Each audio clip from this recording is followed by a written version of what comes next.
After eating chakotis so many years, I decided to come and see how chakotis is being born. So welcome and let's go inside.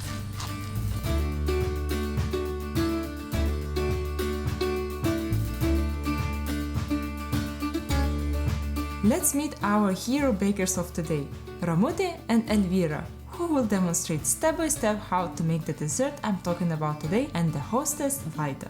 However, first things first, let's have lunch, which is prepared according to the local traditions. Before the meal, we have a cup of water infused with a stone called flint. So here is the sack with the potatoes, and you literally cannot use any cutlery. You just basically grab it with your hands and eat the whole thing. And if you feel it's a bit too hot, you just kind of twist it from one hand to another one and you eat the whole potato. You don't peel, you don't touch it. It's like that.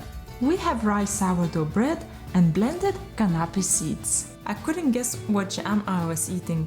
It was pine cone and spruce tip jam.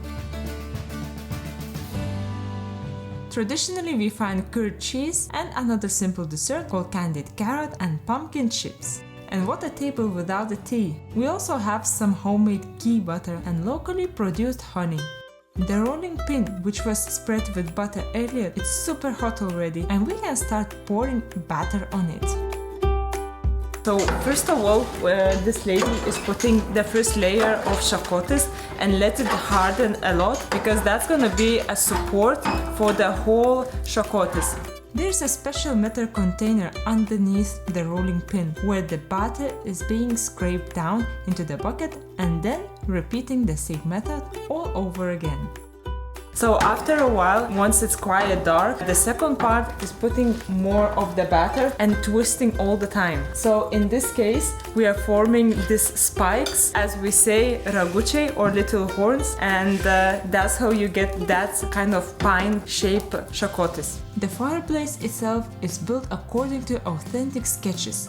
Only two types of wood logs are used for the fire: birch and alder trees. So, and apparently there is a difference in terms of how you lay the wood inside the fireplace. So in this region they lay towards the wall of the fireplace, but in different regions in Lithuania they kind of stack them together or they make like a pile. So now it's kind of a very fast-paced chakotis making procedure, because now they either roll really fast to make the spikes or rolling really slow, so the chakotis is cooking actually. So they don't cook this time that long as the first stage, because we just want to see like a glossy finish, and then once we achieve that, we pour more batter. This lady is really dressed up a lot, so kind of protect herself from the heat as well.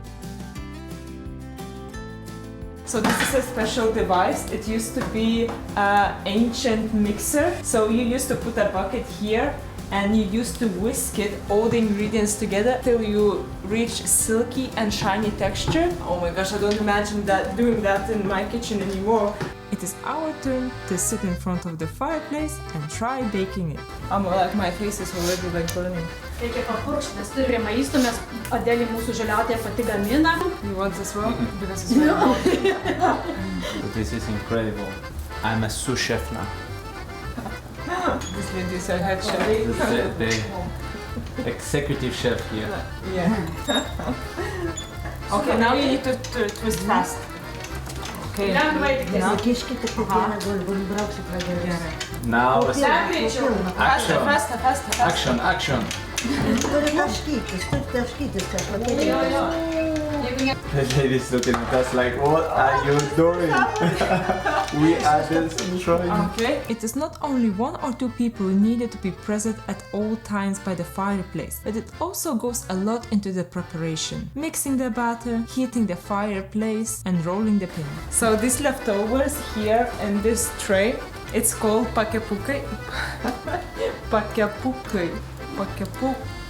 And apparently in old times, all kids used to wait till chakotis is done, so they would grab a stick or a fork and come and grab the piece of chakotis. So these leftovers we actually gonna try now as well, like old times. This chakotis has been taken out from the fire now, and in old times you would leave it for a couple of hours, but this fan is actually doing the magic here. So we wait till it's cooled down and then it will be the process of taking chakotis out from this stick. Original chakotis recipe came from Germany, where German monks were keeping in secret the recipe and it was forbidden to tell anyone, and for some reason it got out of the building and it spread all over the world. So it was not everyday dessert or sweet, it was just for the wedding or things like that. And now it's quite popular and there's so many companies doing now, and to be honest, after seeing this, I think it just would be lack of respect not to appreciate all this hard job. So what's happening now, the lady is untying the ties which were kind of holding the material underneath. They're just like trying to release it and not to break it. It would be a shame after this hard work, huh?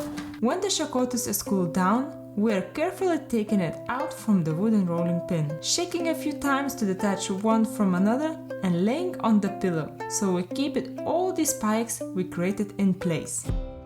The cotton material never burns inside because it is spread with butter, so the baker easily removes it from inside. And that is it. Chakotis is standing straight and it's time to taste it.